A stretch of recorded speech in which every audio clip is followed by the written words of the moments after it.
two, three, four.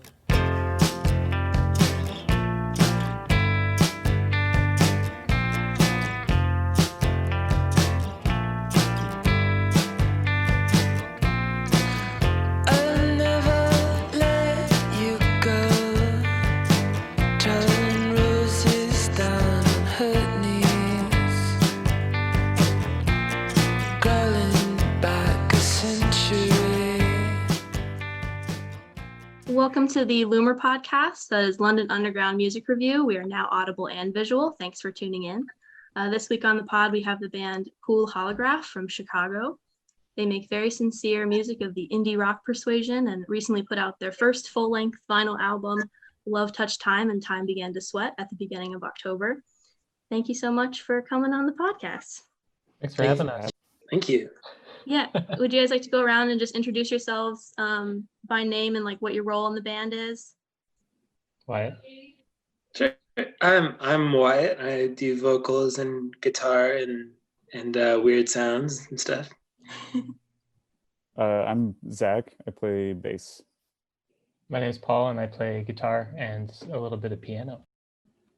And we are missing Jake, who does percussion.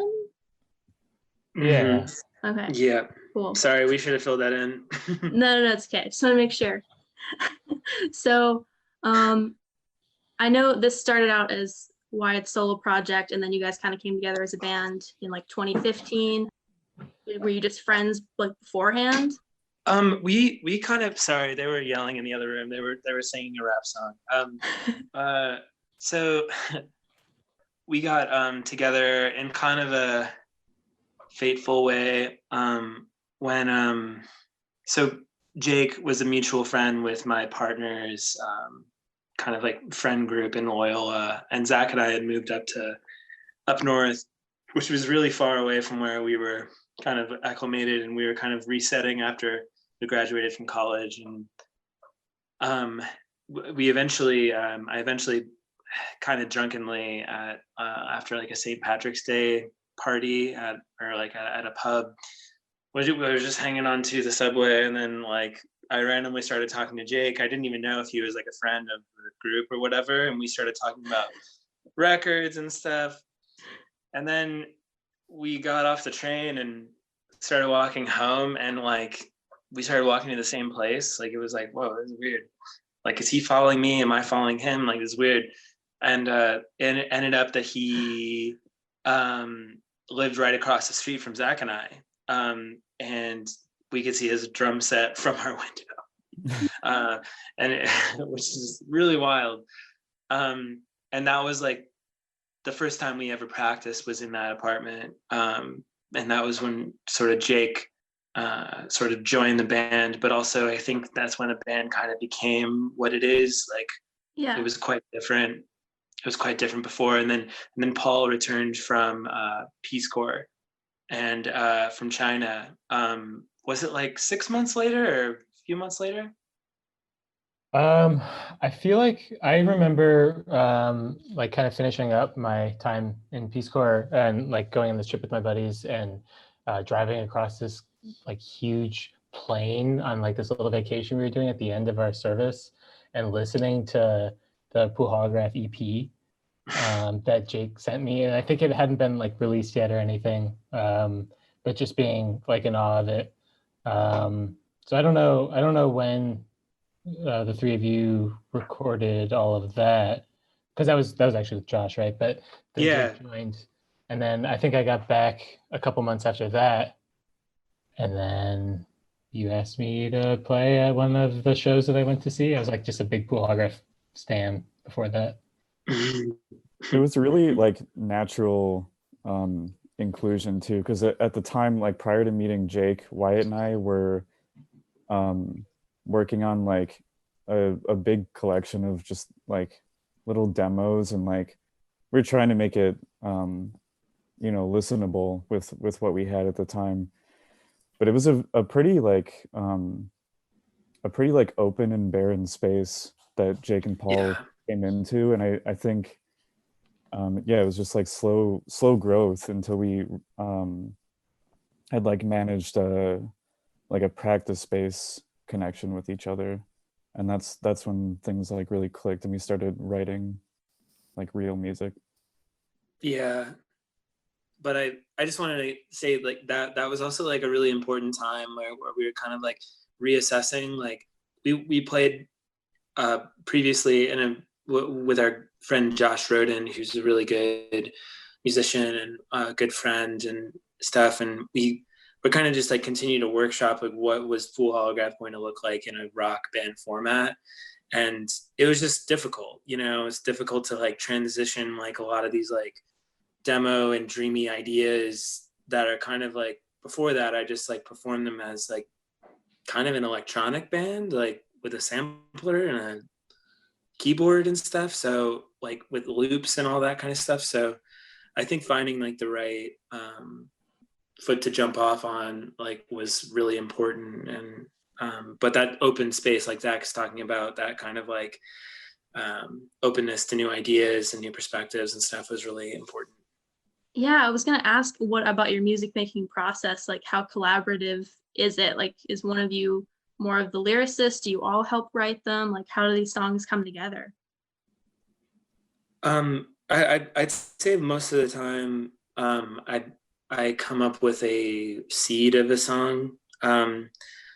I'd say that happens like maybe like 80% of the time. Like I have like some kind of like notion of like a chord structure or something like that.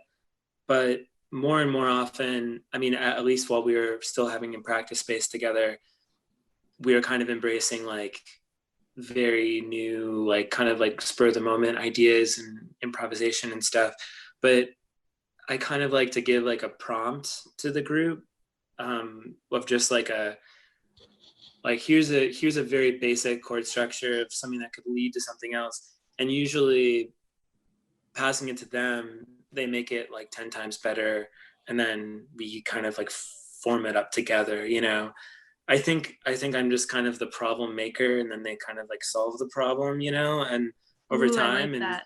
yeah, Well, to but that point, it's like it's conversational, which is like I think the way that we work best is like there's like a mobility or like an amorphous like aspect to putting it all together.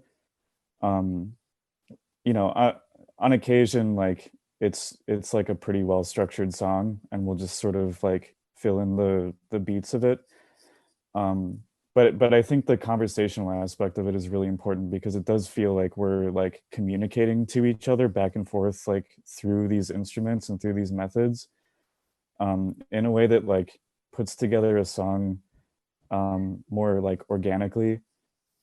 Oh, that's good. yeah, Um, so what was the motivation behind the reshaping of the band's approach to making music for this album? Were you guys always wanting to do like try new things and be more experimental?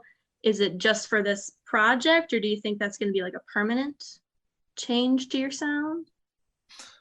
that's a super good question. Like, I I think there's a lot of the album that kind of built itself, and we weren't really cognizant of like we weren't 100% lucid like in the formation of the album, because sometimes songs like kind of like fell out of the back, like fell by the wayside, and then they kind of came back.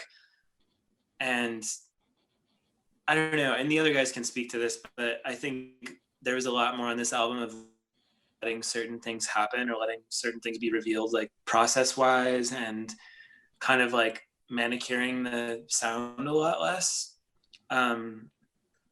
And I think we liked a lot of what happened through that process, and letting certain things just like go with your first vocal take rather than, you know, stitching things up too much or overdoing it and stuff, which is kind of something we became much more aware of throughout like the singles that we released before this album.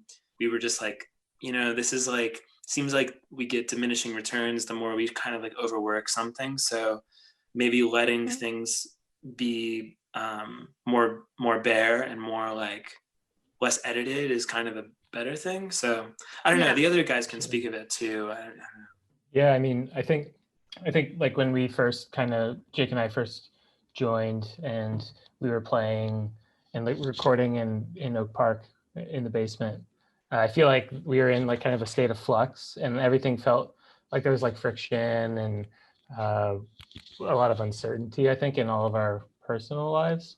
And I think, not to knock, any of the other work that we were putting out before, but I think this album also is kind of reminiscent of that, in the sense that I think there was a lot of uncertainty, and I think we were all in, again, like a state of flux, like with work. And I mean, Wyatt, you were planning on moving to Asheville where you are now, and I think that kind of uncertainty brings like this weird immediacy that comes to it. And I think that comes out in a lot of these songs, just because, I mean, this is the first time we recorded more tracks essentially than we needed, and we were going to cut it down, and we Yeah. decided not to,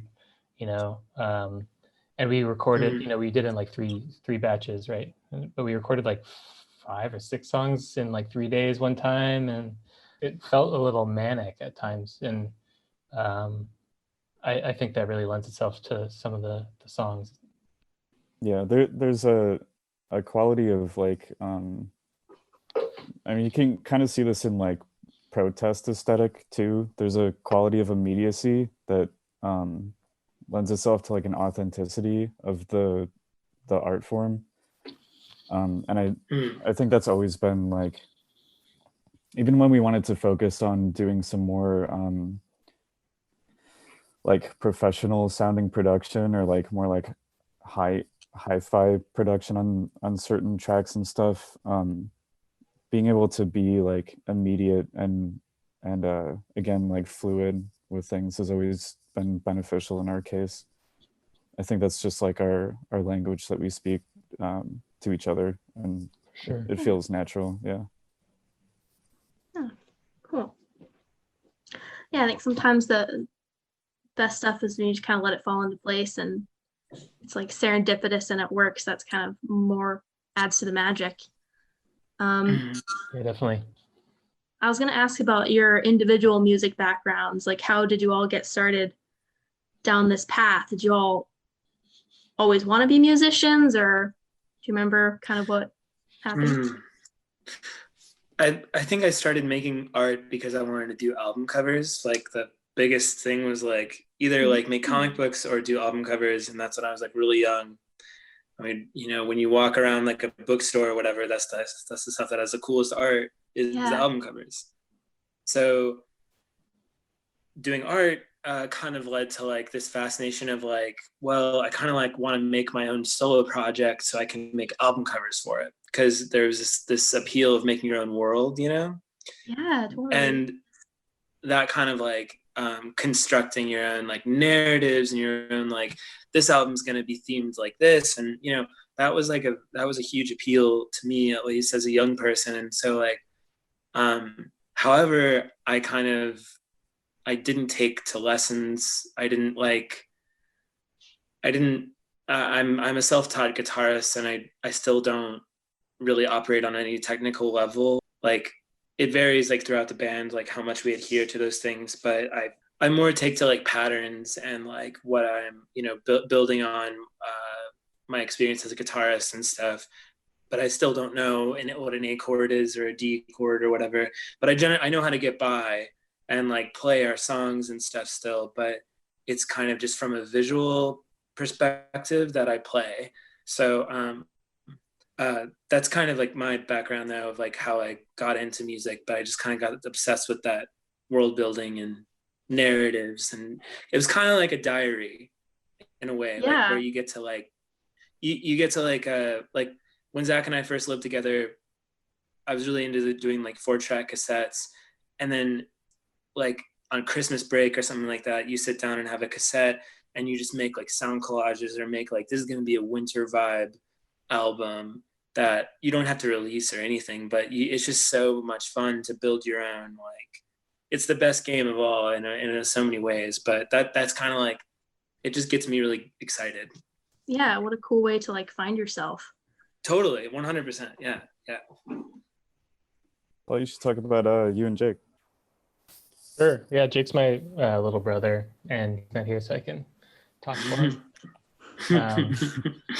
But we learned how to. I mean, we kind of grew up in a kind of musical family. I mean, both our parents played music a little bit beforehand, and we played like instruments in band and orchestra. But we both learned how to play. I learned how to play bass actually, and Jake learned how to play guitar together, like on the same day. And we just like started writing music together immediately. So we were in like a bunch of really bad high school bands that are really embarrassing.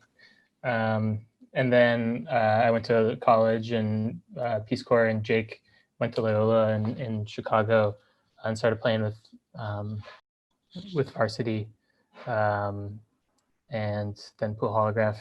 And he was like gracious enough to like allow me to come back into the fold and like bring me into these awesome bands. And it's kind of cool, like the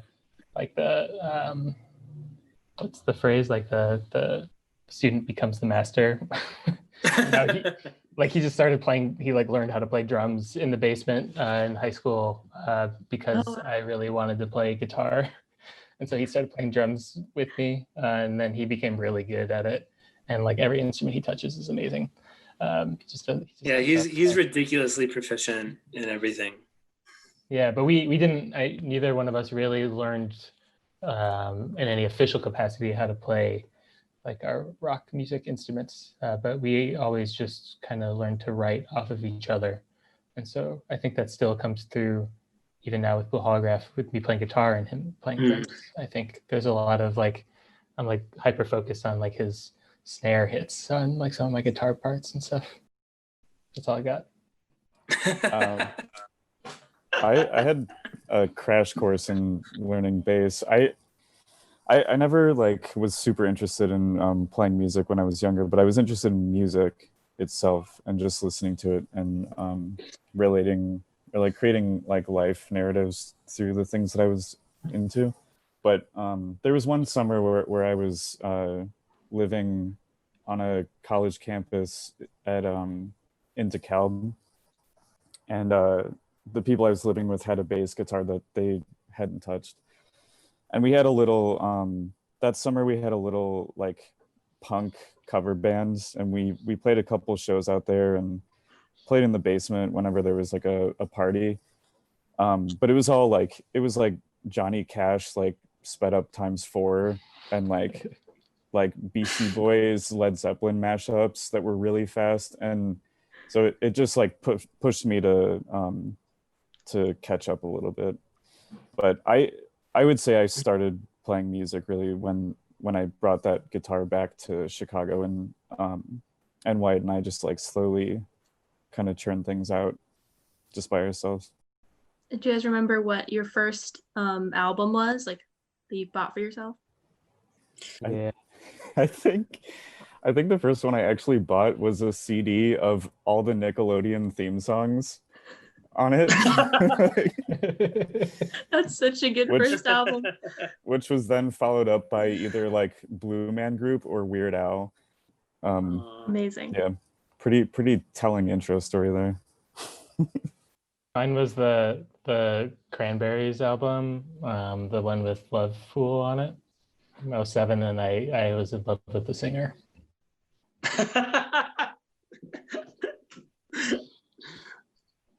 My first albums were we went to Walmart and my mom was like, Easter is coming up tomorrow. you can pick out the albums you want me to get for you. And I felt this like overwhelming privilege or like license, like, wow, what kind of music am I into? And I had listened to like my older brother's albums like Creed and Sublime, 311, like a lot of like wacky stuff, and Incubus and all that kind of stuff. But I ended up picking Queens of Stone Age, Songs to the Deaf, and Red Hot Chili Peppers, By the Way, which I maintain are still both really two good albums. I am a Chili Peppers fan. Good choices. Solid. What about, do you guys remember your first concert, like first live performance you saw? Mine was also a Blue Man Group. That's hilarious. Oh It my was God. when they just released their like rock concert album. So it Oh felt my like gosh. it was like Rugrats all grown up, but like Blue Man Group, except like heavy. That's awesome. Oh my God. My first one was a Swedish hardcore band called Blindside. Wow. Yeah, That's and cool. that was my first one. That was freshman. That was in 8th grade, actually. So you have more of like a hardcore start then, because Queens of the Stone Age too. Yeah, I Yeah. think I was really in freshman year of high school. That was like kind of like I delved into a lot of hardcore music and thrash music.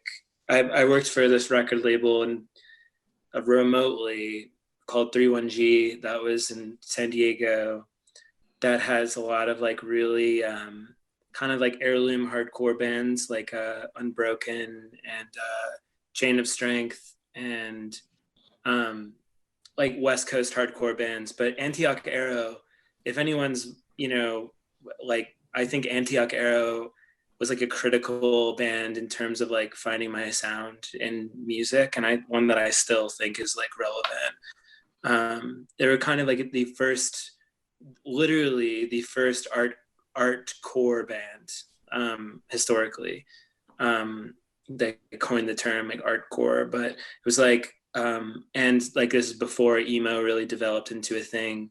But it was it's a 31G is an awesome label, and that kind of shaped my whole trajectory of like what I listened to in high school. And but I still love hardcore music and punk music and stuff, and it has an influence, but it's like maybe lyrically more so than musically. I don't know. My first concert was not because of me at all, but because I had cool parents. But it was REM with Radiohead opening for him back when like Pablo Honey had just come out. It was very Wow. cool. Yeah, I That don't is remember. incredible, for sure. Yeah, I don't remember Radiohead at all, unfortunately. But REM was really cool. Well, while already sort of touched on this, I was going to ask about your musical role models, so this can be for how you play individually or how you guys sound as a band. Hmm. There's I think for me just like over the years exploring a lot of what's been shared with us over time, or I also think like it's really easy to share like music, especially even through like Instagram, which is a image based thing. Mhm. Like people share music all the time, and that's been really informative. The thing that resonates the most with me, uh that's been like consistently resonant, is like old 60s and 70s African rock bands. And then there's like some like club records too from that era. They're also like African like funk and club music and stuff. Um, there's something like interesting about the length of those songs, even if they are or were at the time trying to emulate some like Western or like European rock that was coming out. There's like a length to the songs that I really like. Are they just like Where they super long, like 12 Yeah, it could minutes, be 20 like, minutes? yeah, like 7 to like 12 minutes long or something. Um, that's really intriguing to me, just because it's sort of like meditative in that way. You're Yeah. like meditating on a concept, and if that concept, which is just the music, like resonates with you as a person, that goes back to the conversational thing, but you're sort of like meditating within this like musical conversation, and then there's like long instrumental parts, and that's for you to like contemplate and add to the conversation. Because it's not And made for radio. right, totally. Yeah, it's in a way it's meant for you to like experience with friends or by yourself, just dancing around your apartment. But there's something unique about the rhythm of a lot of those songs, that works for me really well. You were into the rail group or rail bands Yeah. too. We shared a really big interest of Malian African like guitar music. but a lot of bands that came out of Mali. There's also like, sometimes you have like labels like Aquarium Drunkard that kind of put out mixes from like just left field like that, like where things are like that have gone on in past generations and foreign places to you, like that really end up resonating because they flip your expectations down, Yeah. or they kind of like, challenge you. Paul, do you want to go? Yeah, I think I kind of grew up with like definitely like the grunge thing. That Queens of Stone Age album, that Songs for the Deaf, is on my mind, partly because I just saw Kevin Parker talking about the drum tones today. But it's such a good album. And I think the thing that I really think about still to this day, it's kind of harder, it gets harder and harder, but albums as a whole, as like a work of art, as like one cohesive piece, has always been a thing, and trying to like take it all in together as a whole is really important. I mean, I was really into like prog stuff like Tool and Mars Volta and that kind of thing. But I just like the way that the songs would flow through to the next, and each song would kind of inform the next, and none of them out of context really meant nearly as much as when part of a whole. And not to bring it back to Blue Holograph, but that's definitely something that I've always loved about Blue Holograph is that like the songs don't exist in a vacuum, and they definitely relate to each other and are more important to me when listening to the one before and after. Yeah, I think I kind of already taken my time up on this one, but a couple of like people I would name in terms of musical influence, like the way that we write and record, I think was influenced a lot by people like Alex Chilton of like Big Star, who also was a producer and produced some of the Cramps albums. Really big like Memphis boy. Bradford Cox early on, like from the time I was 15 years old, I was a big fan of the Deer Hunter blog and all the demos he'd post and everything. And so that changed my life, definitely. And people like Chris Spedding, who kind of like had a really crazy arc of like home recording, like Daniel Johnston, like home recording heroes like that, or I think the advent of home recording and kind of like collaging and building your own world and making songs relative to one another, etc.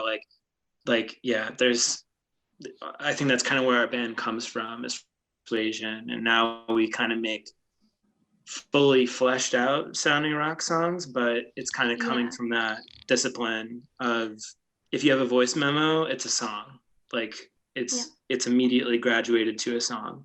So I think that's super important in art, is to give it that kind of weight immediately, because an idea equals song, in a lot of ways. Yeah, I think there's a lot of sincerity and authenticity that comes from artists like that it's hard to replicate that in any other way. So totally. Awesome. Do any of you have a favorite song off of this record at all? Oof. Or a favorite couple of songs? I think mine is Vanishing Point. Yeah, it's it feels very like, I don't know. I think it's maybe just cathartic. It feels good to play it, and I don't know, it just feels like comforting to listen to. I think for me, I kind of like Harbor Lights, because it's a very different structure for me, and it was just a very new format, so it's new territory for me. But yeah, the field recordings, especially on that, in the way that it gives it life, is I think my favorite to record, and I think was maybe kind of the impetus, even though it was only one of the first couple songs that we were recording for this album, but was For Years. I think that is the one that really kind of hit home for me the style that we were going for, and like the first take mentality, and just that the moment of recording that the guitar solo, and then like Wyatt like running to get a notepad to write down a poem that you then spoke behind the solo, like that kind of immediacy and that Yeah. I don't know, like first take excitement is Yeah, something that totally. I think that we kept shooting for all the songs that Yeah. came after that. Do you guys have a favorite part of performing?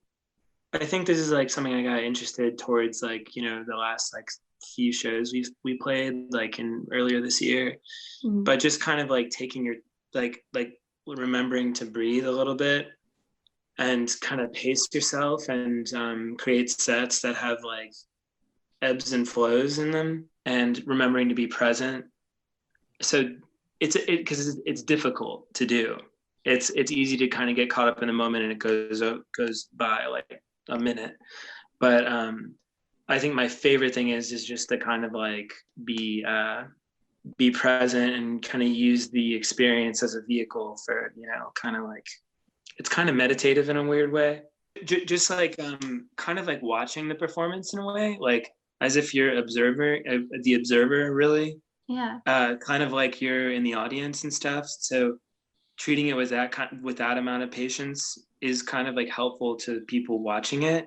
I think along with the fact that it's like much of it is like socially unacceptable. Like you can do really kind of things that are not yourself and kind of try on a different personality. And I don't think that's any secret in rock music. And I think that's a big attraction for many people. But that I think is, all those things are very helpful.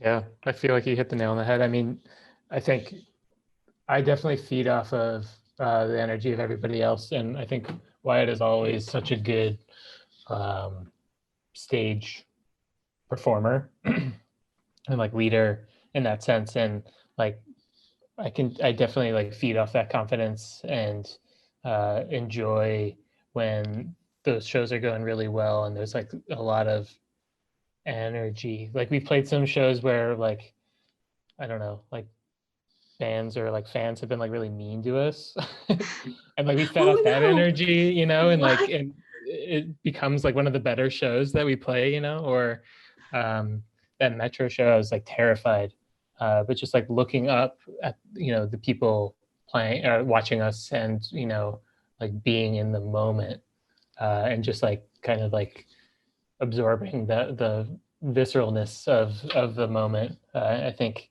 if you can then like push that back out, that's like a really successful show. I think it's like instinctually challenging to be in front of a group of anyone just based off of like social habits and stuff. It's not a very easy thing to like, you know, have a bunch of eyes with all like different facial expressions, like watching you do something that you have like such like faith in and like investment in. But that's, you know, that's like public speaking or playing music. I think it's a pretty like universal feeling for anyone. The thing for me at least that's made it like less nerve-wracking is turning and like facing everyone else in the band as if we're in a practice space is like the most comfortable space to be in, especially when you're like doing a craft. Sometimes that can just like anchor the whole thing. And I think bands that I find interested in watching are also like very interactive with each other. It's not you know, everyone face forward and like present yourself as like some kind of icon, but seeing like people like move, like weaving in and out of each other with their instruments, or like laughing at each other from like across the stage, or pointing out a cue or something, that it's more like performative. And if Mhm. I want to break away from that sort of performance and then like experience the music, then I think my focus is going to be on like my friends and the people that I'm like dancing with at that time. It's this like there's two different like sides to the experience. Yeah, it's definitely good to be in it together. Yeah. It's Yeah. one of my favorite parts. Yeah, I think you're right. I think that's a very like universally felt thing. And as a non-musician, just fan, I cannot imagine doing what you do, getting up on a stage and like you've put like yourself into these songs and you're projecting that to this room of people, and like it can be so magical and like resonating with people, but it's also terrifying. Yeah, I don't think that ever leaves with like a personal thing that you're like showing to people. Because a job that I had when I had first started playing with Wyatt, when it was just the two of us, was a tour guide position. And so I was giving tours to like, it could be anywhere from like literally one person to like a group of 50.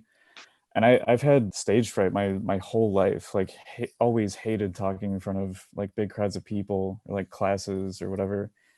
But something that I found through doing that is that you know, I think a lot of fear comes from like, oh, what if people judge me for the thing I just said? But if what I'm telling you is like, no, this actually happened on this day with this exact person, what's there to be afraid of? In your personal life, and within where anxiety comes from is that you kind of either have like this like imposter syndrome, or you like, at least in social situations, or you doubt yourself, or you kind of like pick yourself apart.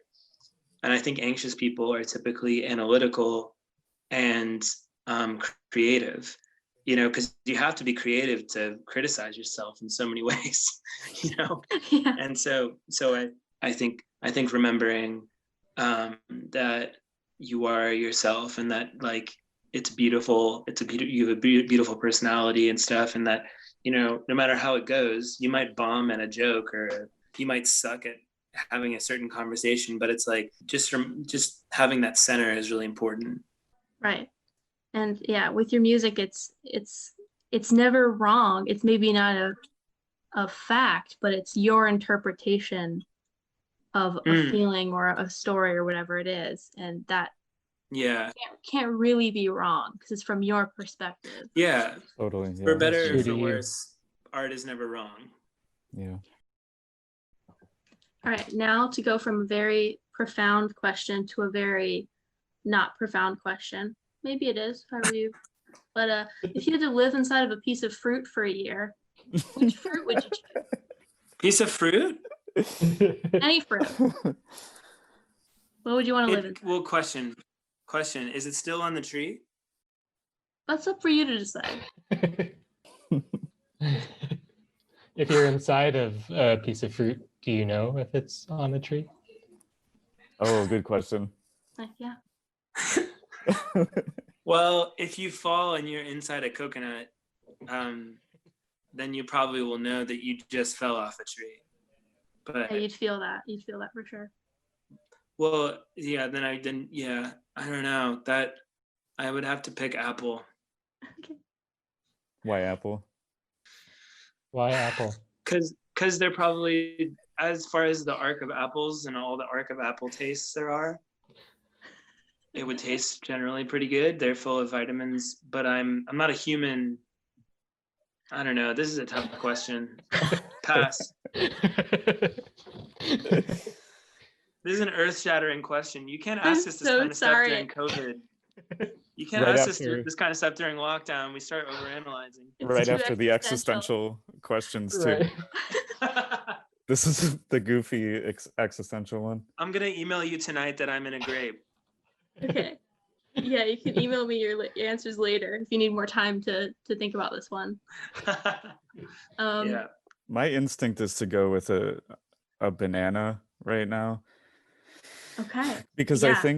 I think if I was living in a banana, and I'm sort of like, this is really abstract because like I can't picture myself as a small self like squeezing through like the mush of the banana to travel throughout it. So I'm kind of picturing it like a tunnel, like a hollowed out banana peel. It's already hollowed out. Yeah. A lot of space in there. Yeah. Is that still But a fruit? It's gonna have to be because I can't picture it any other way. Maybe I've eaten all the banana first, so it was a fruit. But the whole reason I choose it is because I think I could set up two different looking living situations on each end of the banana, and it won't get old because I'll be living on one side, but because of the curve of the banana, I won't be able to see the other thing that I've set up. So then Yeah. I can walk around the curve of the banana, feel like I'm in a new space, and then when that gets old, go back around the curve of the banana and I'm loving your find the old logic place. on this one. Yes. Yeah, it He's just thought about this before. Yeah. yeah. Well, I'm also imagining you're stuck in the fruit for eternity. So It's only a year, oh, Oh, a okay. year. so it's fine. Well, throw me in So, a blueberry it's fine. then. Okay. Paul, do you have a fruit in mind? Raspberry. Love it. Short and sweet. Raspberries are short and sweet. I love we ended on that question. All right, so you guys just put out your album, Love, Touch, Time, and Time Began to Sweat on October 2nd. That's available to download. It's available on vinyl. You can listen to it on Spotify. So go do that. Is there anything else that you would like to promote on here? Nope. Just go vote and be yourself. Love it. Yeah, please vote. All right. Yeah. Have a Thank good- you for the great questions. Thanks. Yeah. Have a good rest of your night, guys. Thank you, you too. Bye. See you later. Bye bye. Yeah.